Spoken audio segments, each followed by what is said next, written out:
Before the video begins, I just wanted to say that if you're new to the channel and have been enjoying the content, to hit that subscribe button down below and that notification bell, as it is the best way to support my channel, and make sure you don't miss any upcoming slime videos. With that out of the way, let's get right into the video. Alright, hello everyone, welcome back to another Slime Isekai Memories video. So today I have for you, I guess, a sort of beginner's guide. In a way, it is a beginner's guide because this is meant to be a video to show, I guess, a direction that you should take with your account. If you're a new player, or I guess you've played for a little bit or a while, but you don't know exactly like specific, I guess, strategies or like how to beat certain events and stuff like that. This video is meant to serve as a way, I guess, a way for you to follow if you get lost while playing the game, because slime is kind of complicated. There's a lot of stuff. There's a lot of things that you need to keep track of. It's not like Dokkan, where like Dokkan Battle, Dragon Ball Z Dokkan Battle, where you pretty much just like train your characters, do the events, get the free-to-play characters, and there you go, right? It's a little bit more complicated. There's more resources to balance, and there's just a lot of stuff to keep track of. All right, so we're here on my newbie account. This account, the last time I logged in on this actually was during the water month, which I believe was February, I think, February or March. One of those months. But yeah, this account is freshly new, basically. I just logged in. I did like the ticket summons and stuff. I got 2 Mulans in one multi with the tickets. Of course, on this account, my main account, I got literally 1 4-star. So anyway, your account is gonna look like this, right? And I've seen a lot of posts on like Reddit and stuff like that asking like, guys, how do I, like, what is the best team I can build? How do I build like the best team or whatever? And I'm gonna tell you right now, there is no quote unquote best team. There are certain metas that, like, certain elements, you can call them metas, elements, doesn't matter. There are certain elements that inherently are more flexible than others based on what like kits they have, and like how they synergize with the rest of the game. But there is no specific one team that you can run that will do everything. If you go into, let's say, the Predator battles, right? Or not Predator battles, sorry. Let's see, like these, like the Magistone battles, the ability release quest. You can see, obviously, a lot of the quests have specific elements, and those are the elements you want to run for these quests. Now, obviously, as a beginning character, or as a beginning account, I'm sorry, as a beginning account, you're not gonna have enough of the characters to, you know, like, I can't just build a full water team, right? I only have water Soe, and I have the free water Rimuru. I have some water 4-stars, but I don't have like other water 5-stars that would like make the best water team, for example. So what you want to do, right, is look at the type of content that you're trying to conquer. If it says like a specific element, so like, let's say I was trying to clear the defense magic ability release magic stone quest, and I need to use water for that, right? I have, as you can see, my best water protector at the moment is 5-star Chloe. If I was running a fire team, for example, I'd have no choice but to use the salamander. Obviously, they're not the greatest, but it's the only option I have at the moment. So let's say I'm using Chloe, right? The sub protectors at the moment, it doesn't matter too much. You're not looking at traits or anything, which we'll get into later. So you just would take like, I really don't know how to say his name, but this other protector also buffs water and light.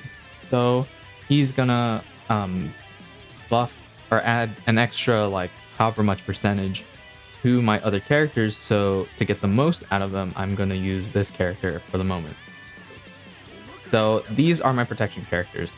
Now for your battle characters, the 5 slots, usually what people tend to do is they will have two characters. Sometimes you can have three, but usually two characters will be your DPS, right? So for this instance, we're gonna have Benimaru, or not. I just said Benimaru.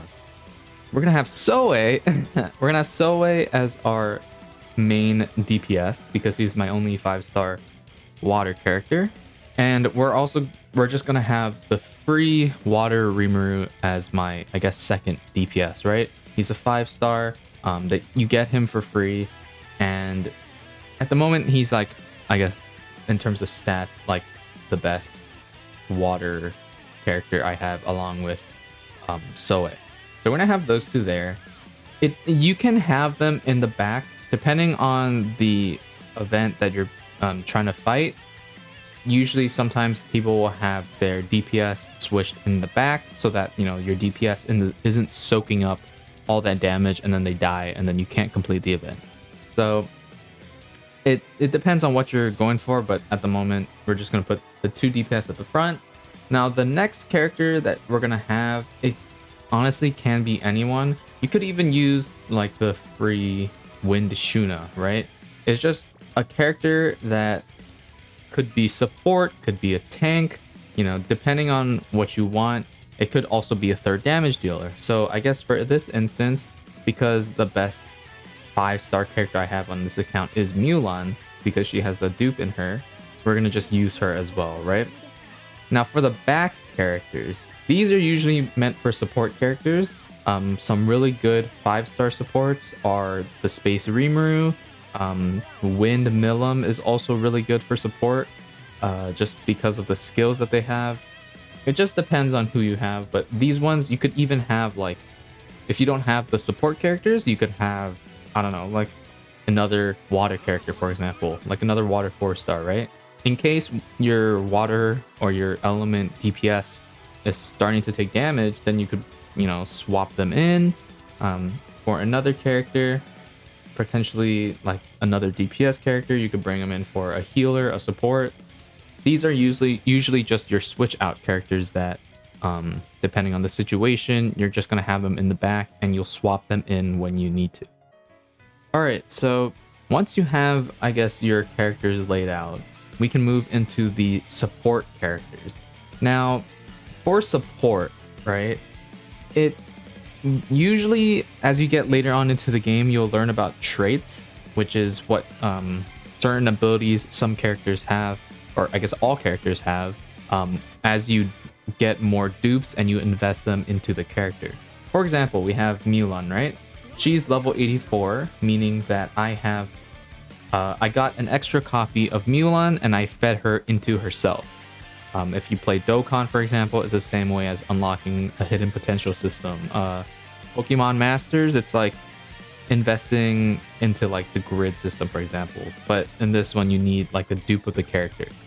So you get a dupe of the character, right? And if we go to the effect list, you'll see that we have a sort of trait that unlocks at first dupe and at the third dupe. So it goes level 84, level 88, 92, 96, and level 100, which is when they become a full 6-star. So our traits unlock at 1 dupe and 3 dupes. Those are the main sort of milestones that you want to hit for a lot of characters. Now, typically when you do when deciding your support character, people like to do it based on traits. So really popular ones are characters who will give you a lot of protection gauge, for example, at the beginning of the fight. So the best 3 characters are Light Gazelle, which I don't have on this account, Dark Milim, which I also don't have on this account, and Earth Milim, which is also not on this account. So if we go over to this website right here, if we go to this website right here, this is the Slime Isekai Memories Wiki. I highly recommend this website. It's really good. It has information on all the characters, events, daily story, different traits, and all this stuff. There are a lot of characters. and it's just really good database to look at if you're trying to find information on characters. Now, if we take a look, right, let's say Light Gazelle, he is one of the most popular support characters that you're going to put on a lot of teams just because of this one trait right here. Troop protection up, awaken trait at level 84 and level 92. When your troop contains 3 or more battle characters, it increases protection gauge by 7 at the start of battle or by 11 once he's at level 92. And if we go to where is she? Earth Milim, right? She also does the same thing, increases protection gauge by 11 at the start of battle.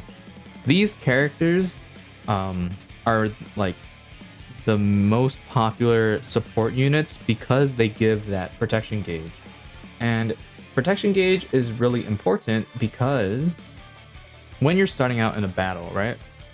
A lot of certain events would want you to use their protection skill to get you the upper hand. So let's say with Chloe, right? If we go to her skill set, you see right here, increases soul combos damage by 30%. She orb changes. She turns orange orbs into green orbs, and she increases skill cost limit until the end of battle by 40. So in certain events, you're gonna want this orb change because hey, I need a lot of green orbs. I have characters who buff green orbs, for example, or I just need a lot of skill points. So I'm gonna use these characters to get me a lot closer to getting the protection gauge filled up, so I can automatically just start using her. There are other characters like Space Veldora, for example, or Water Milim, who stack their element attack infinitely. Every time you use them, they raise the attack by 5 to 10%. I think it's 5% if I'm not wrong. Yeah, at max level it's 10%. So those characters, you really just want to spam the protection gauge because your characters will overall do a lot more damage, especially when you use their ultimate. Obviously, when you're starting out, you don't need to worry about traits too much, but just keep that in mind that as you get further along in the game, you will need to keep in mind certain traits that can be used to your advantage, certain characters, and all of these sorts of background things that will help you get better with the game. So for this, obviously when you're starting out, right, you can just put, you want to aim for characters that have the element of the same element, right? If you see for this, if I have Benny Maru here, look, he'll give good stats. The EP will shoot up to 21,000. Mulan's health will be 4,000. She'll have 2,000 attack and 2,300 defense. But if I choose Aaron, she'll give an overall less EP, but the stats will almost relatively be the same, right? Obviously, the higher and the better the stats for the character, the better support they will be. But in a lot of cases, as you'll find out later on, that the same element support bonus will actually cover that gap in certain cases. This one is just, the gap between these two characters are so high because I have him somewhat ability released. I do not have her ability released at all. So the stat gap is there, but you can aim for characters of the same element because as you get further along, the element gap can be closed because of the bonus that you're getting from the same element.